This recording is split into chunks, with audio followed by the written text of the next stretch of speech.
Okay then, if you could just start then by telling me who you are and where you're from. I'm Celia and I'm currently at York University in Toronto. Okay, and how are you involved in CEDA? Well, at the moment I am a member of CEDA. In the past I've served on a number of CEDA committees, but currently I'm a member, and I'm going through the process of getting 3 of our new programmes recognised by CEDA. So what does CEDA mean to you? CEDA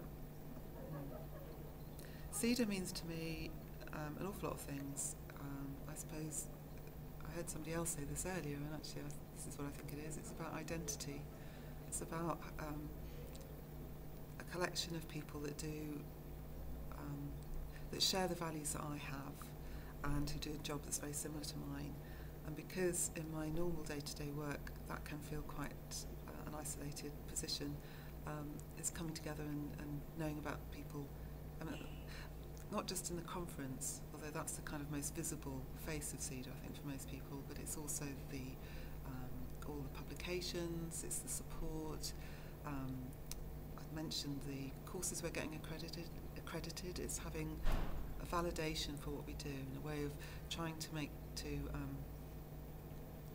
reinforce that I'm not alone in the work that I'm doing.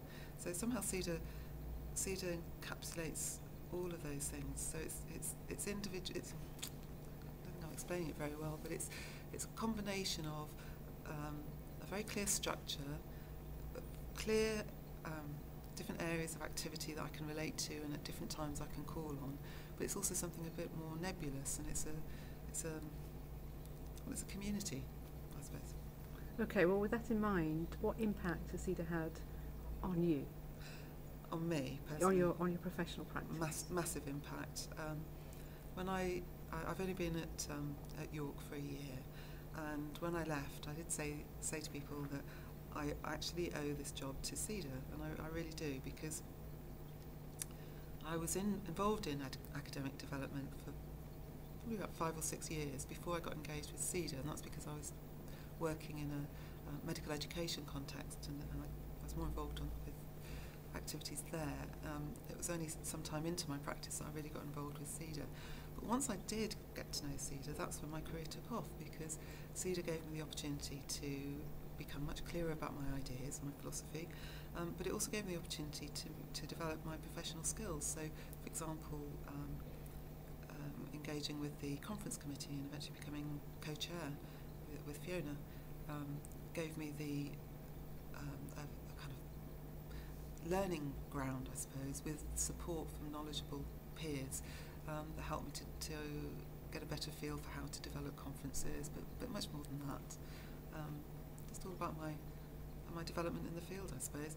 And then I was also involved with the scholarship research. I've forgotten what the other letters stand for. Shrek. And the exposure to the ideas and conversations through that also helped me. And then, because I became a fellow and then ultimately a senior fellow of CEDA, that all helped in my application. So CEDA means a huge amount to me, and it has had a massive impact on my career. Okay, so that's you personally. What about the institution that you work for now and the institution you have worked for? What impact has CEDA had on them? Well, for the institutions I work for in the UK, CEDA's given it's had again a huge impact, because it's legitimised what we're trying to do in educational development. Rather than just being a lone voice or a series of voices in a unit, with the publications and the various structures and so forth, CEDA, it gives you a credibility that it would be hard to have working on your own, and that credibility comes in part from giving you access to a much wider community than you would otherwise meet.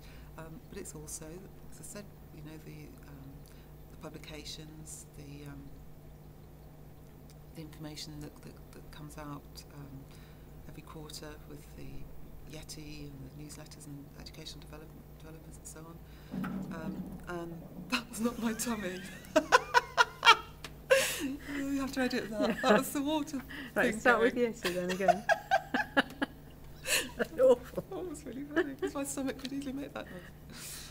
I don't know what I was saying. Was I going You're just saying, burble? just say about Yeti. Okay, Yeah. but maybe put your hand Yeah. down, because Alex... Okay, that's good. Yeah. Okay, so just say Yeti. Yeah. And with Yeti. Yeah. So publications like Yeti, for example, the information that not just the information, but the scholarly approach and the research and so on that CEDA disseminates has helped the institution to ultimately to improve the student experience, and that's what we're about in terms of looking at how we teach, how we support academics, and so on. So that's in terms of the institutions that I was at here in the UK. But in my current role in York University in Toronto, in Canada, there is an organisation for educational developers, and it's very, very useful, and I value it highly. But it doesn't have quite the same support, particularly for accrediting programs, and that's what it's because of that I've arranged for my institution to be a member of CEDA, and we are going through the process of accrediting three new programs. Okay, so CEDA's now 20 years old. So what do you think the lasting legacy of CEDA is to the sector? Well, many and multiple, but I think the key thing is to have raised the status of teaching and to have put it on the agenda as a legitimate and important part of our professional role as academics. Okay, and have you got a birthday message for CEDA in its 20th year? Keep on with the great work. Anything else you want to add? I'm just really very, very grateful and glad to have been a part of CEDA, and hope to continue to be, even if I'm not in the UK. That's great, thank you, that's terrific. Is that all right? That's 1 minute, 1 second, oh, still recording. Did a red light?